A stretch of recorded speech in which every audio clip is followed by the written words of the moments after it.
edition of Don't Shoot the Messenger, the People Podcast Quick Hits. I'm your boy Professional Sutton. I'm your boy Chris G. So on this Quick Hits, on this edition, I should say, let me get it right. Yeah, there you go. I know Chris was talking about that. He wanted to talk about Dana White, the infamous UFC owner, CEO. The man, he's like the CEO, president, but he's not. Well, he's more like the president. Like it's two brothers that own that company, of course, but that fronted up all the money to get like the UFC, started. Yeah. But I mean, he's the front man. Like, he is. Don't get it twisted. He's the front man. Yeah. So I know Chris had put on Facebook. Shouts out to Chris for getting Facebook again. I'm trying every day. Like it's a struggle to like think of something and be like, yo, let me put this on Facebook. People might want to hear it because I'm just not used to it. Well, I mean, but I'm coming along. You are. I'm coming along. So the whole Holly Holmes. It's really like it's almost like a 5 people like orchestration that's kind of going on right now. So we got 10 minutes. It's Holly, it's Rhonda, it's Dana, it's Misha, and it's Cyborg now. That's almost trying to. So what's a love triangle? It's bigger than a love triangle. You know what I mean? But yeah, it's 3 women and 1 man. So, man, this sounds like a porno here. But this one, basically, do you know the way you feel about Nick Satan? Do I? And his cousin Calipari. And you got that tape hit? And Coon number 1. And I don't know if you heard what he recently did. No. You didn't? No. I meant to text you and tell you, he's getting he's got a warrant for his arrest in Cincinnati. For beating up, I did. For like beating up some kid. No, beating up a dude that he was gambling because he was gambling and he lost the money. He lost $12,000. And he went to his car, got a gun, came back. This is whenever Chris talk about Coon number 1. This is what I'm gonna do from now on. People, go ahead, finish telling your story. No, that was pretty much the whole. That's pretty much the whole story. You see how annoying he is. Reach out when you eat chips. That's how that's how he is. He's like that person smacking when he's trying to eat. Yeah. Raven, I'm sorry, don't watch this because I know you don't like when people do that, but it's all good. So, go ahead. So that's the side note. But anyway. Yeah, how you feel about those people is how I feel about Dana White. Damn. So Dana White, who is really he is going to drive UFC into the ground if he gets his way. If he's such a you know what he's like I don't want to call him a spoiled brat, but he's like you know what he's like? He's an entitled punk. No. Yo, he's like, when you playing basketball when you was a kid, and there's that one kid who good enough to play, so he gets picked on the team, but it's his ball. So, every foul call, if it don't go his way, I'm taking my ball, I'm leaving. Yep, okay. I'm taking my ball. It's like, dude, you good enough to play with us. You are good enough. We're not denying you that you're like not good and you're only playing because it's your ball. You're good enough to play, but it can't all just be your way because it's your ball. You know what I mean? Like, it's got to be fair across the board. Yeah, true. And it's far from fair with Dana, even though he'll preach it to you that way.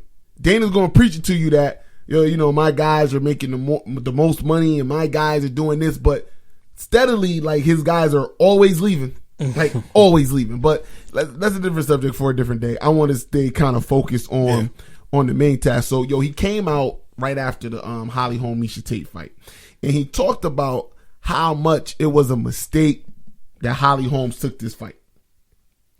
That her management team, she's managed by, and he watches boxing because he's an old promoter. He used to be a boxing promoter. Okay. All right. He got ran out because he did dumb shit. So he kind of got blackballed. So then he kind of went into UFC. But again, that's another longer story that I can't get into right now because this is quick.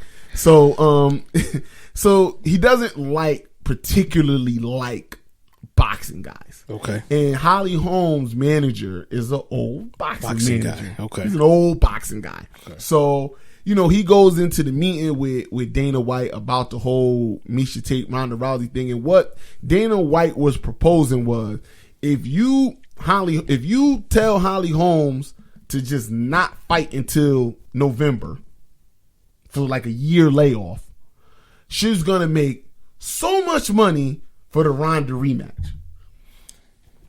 Hold on. Did you just say that he said don't fight for a year? Yeah, don't fight till Ronda's ready to come back, whenever that may be, if that may be. Because she might be trying to get pregnant, but go ahead. Right.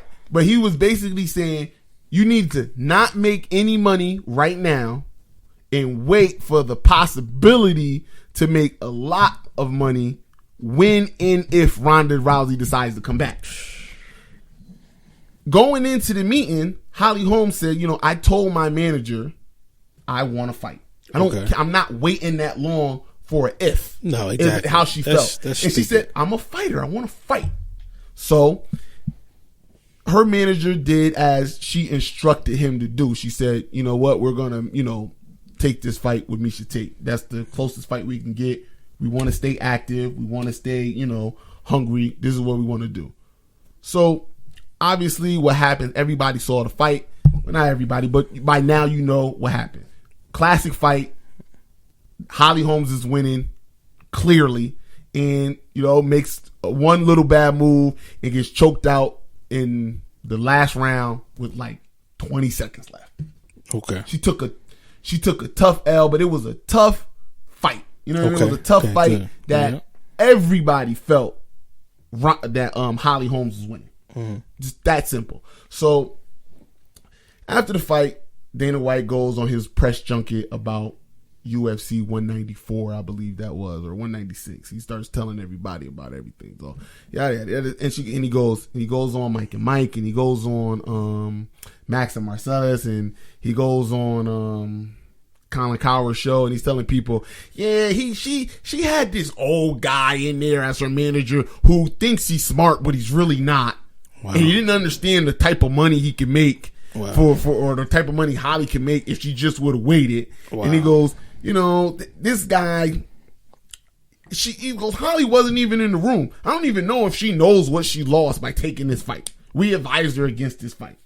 And he just literally bashes her manager. And she finally came out and said, listen, I didn't have to be in the meeting. I told my manager what I wanted from jump. She said, I wasn't waiting on if and when Ronda will retire. I'm not waiting on a maybe when I can make money, and she made the most money she's ever made in her boxing career and UFC career combined just in that Miesha Tate fight. So she made a lot of money. Mm-hmm. And she's like, I wasn't waiting on a maybe. I want to fight. And she says, she capped it up by saying, I don't fight for the money.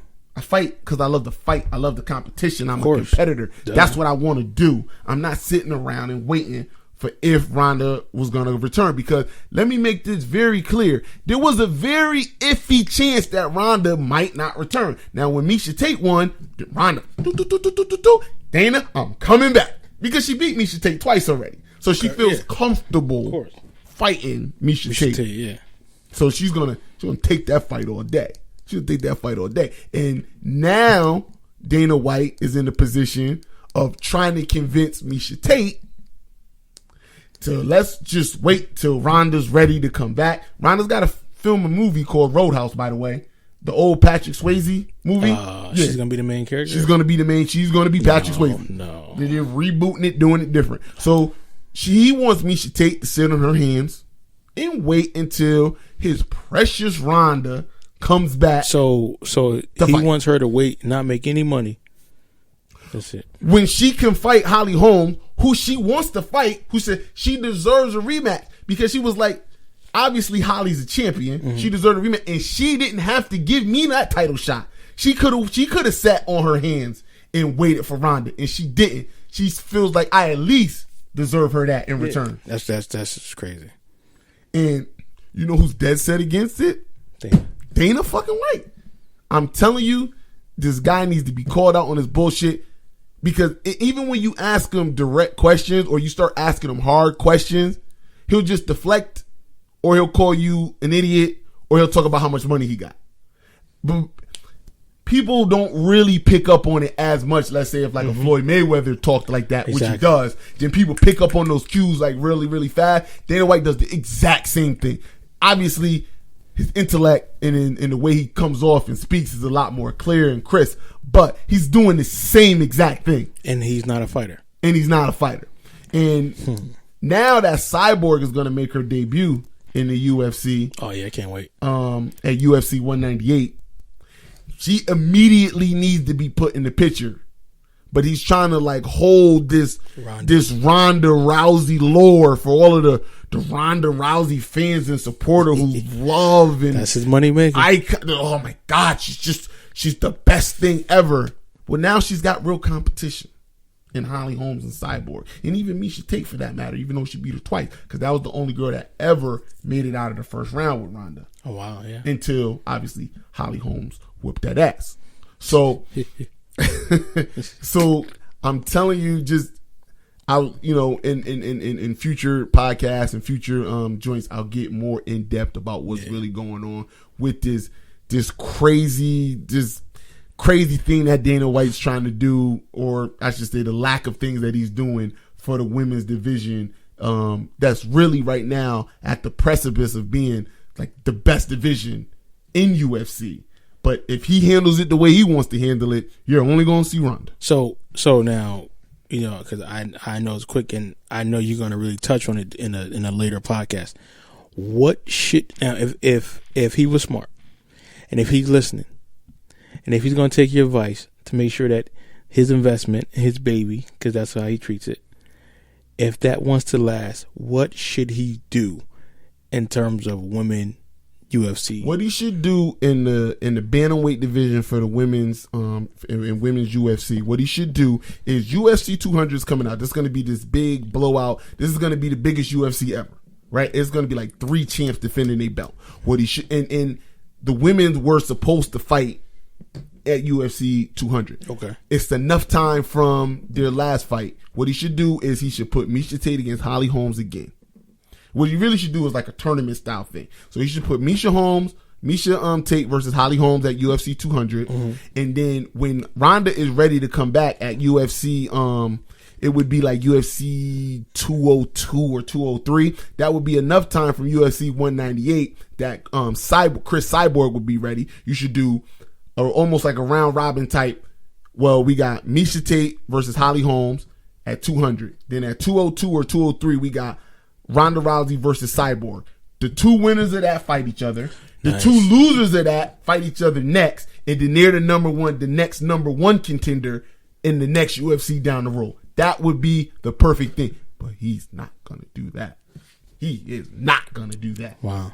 So if you watch this, because Dana White, I'm definitely going to tag you on he'll just say how much money. Dana White will just talk about how much money we don't got and how much more money he got and the Lamborghinis he got and how we don't know shit about UFC and how we don't know shit about the business and how we don't know shit about. That's what he's going to say. Wouldn't say it to my face. He wouldn't say it to your face.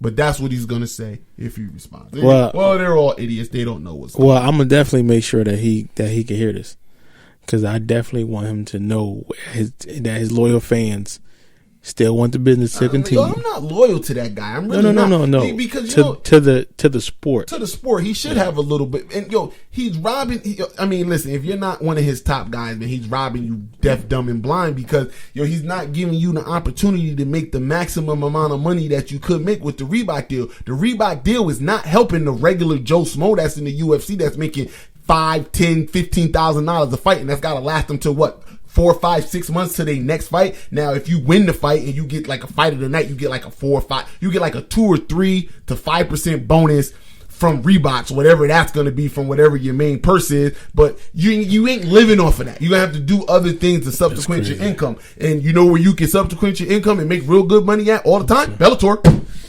So we're going to save that. Bellator. We're going to save that for the later podcast. I'm hot now, man. I'm hot. Yes. Like I said, that was just the quick hits. But we're going to save it for the later podcast. When we come back, Chris is going to be interviewing Justin Sumter. Justin the Fort Sumter. And then I think that we can have those questions answered. Some of those, at least. Yes, definitely. So check us out on our next podcast. That's going to be April 3rd, where we're going to interview Justin the Fort Sumter. He's going to be on Bellator 153, right? I think it's 153. 153. So that's where you're going to see Chris really go in, and it's going to be epic. But before that, we definitely going to have D here, so D can get on his quick hits and he can give us some NBA, man, and just Just stir it up, man. Stir it up. No doubt. But again, man, thank you for listening to another edition of Don't Shoot the Messenger, the People's Podcast. Also, make sure you like and subscribe to our Facebook. Yeah, leave some comments, man. Let us know how you YouTube, because I know people hitting us up on the phones. But listen, get on YouTube, subscribe, like it, comment. That's how we gonna get the buck. So, and that's how we gonna get people to know about the podcast. And we got a People Podcast. So if you want to be up here, call me, hit me up. MARQET2003 @gmail. But if you got my number, hit me up, man. So we'll see you next time. I'm your boy Professional Sutton. And I'm your boy Chris G. We out. Peace.